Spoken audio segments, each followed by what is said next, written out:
So thinking about the video that I just made, which is kind of cry for help kind of video, it occurs to me that, of course, I'm not alone in this. There are many men of my own age and older, or even younger, who are suffering from the same kinds of symptoms of, suicidality and ennui, futility, and so on and so forth. And I'm speaking of men here. I mean, I'm sure women have their own problems, but this is particularly related to men. Women, I think, are in a slightly different position, and their problems will be different, and I'm just not qualified to speak of them. But we men, I mean, we have this problem, don't we? And it's very hard to forge a connection with anybody if you're alone. If you have your family and it's functioning to some extent, you have your grandchildren, you're nearby. I don't know. People do seem to have networks, but I think there's quite a few of us from time to time who we just don't have those networks, and by circumstance, chance, or enemy action, we've ended up completely alone. I mean, I blame myself for a lot of it. I'm not pointing fingers anywhere, but it's a widespread phenomenon, and that's why we have things like men's sheds and these organisations for the sort of men who can manage to interact with those things. I'm not a huge fan myself, but those things do exist.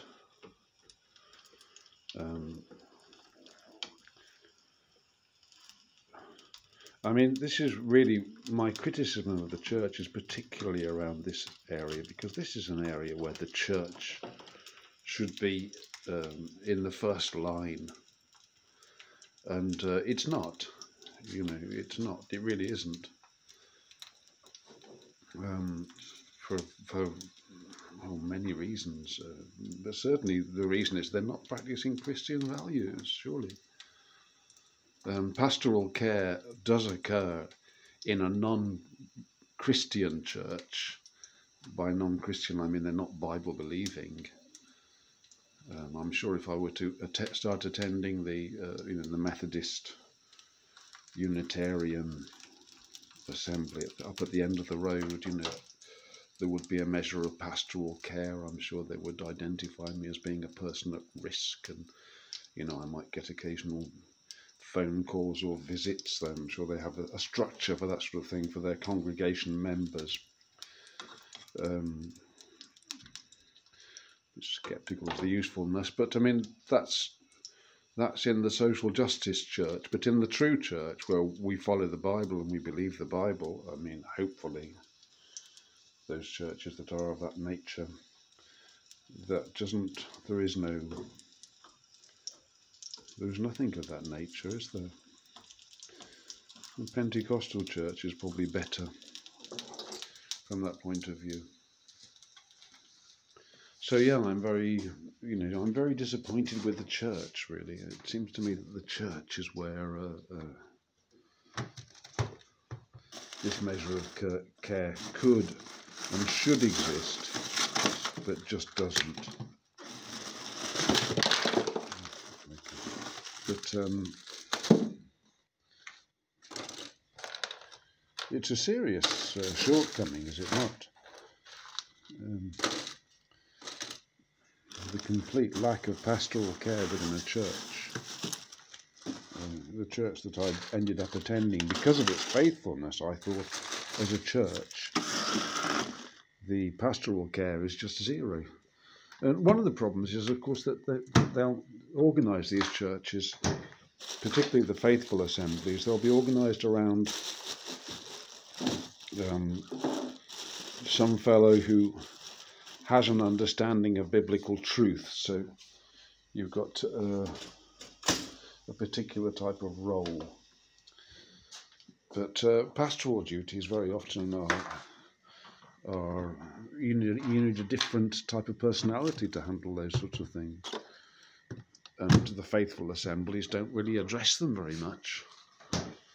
They're so focused on being right about their biblical interpretation, which they probably aren't actually, but at least they're more right than the social justice churches. There's any doubt about that. So yeah, I mean, it's the church that's lacking for men of my ilk, if there are any, if I can use that expression.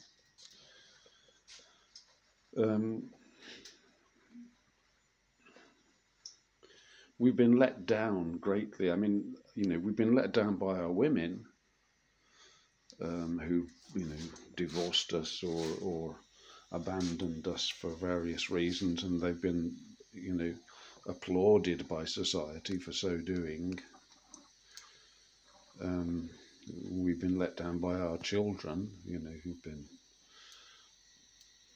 just brought into the financial system, and there's no, the concept of respect for one's mother and father and support is not part of the current memes.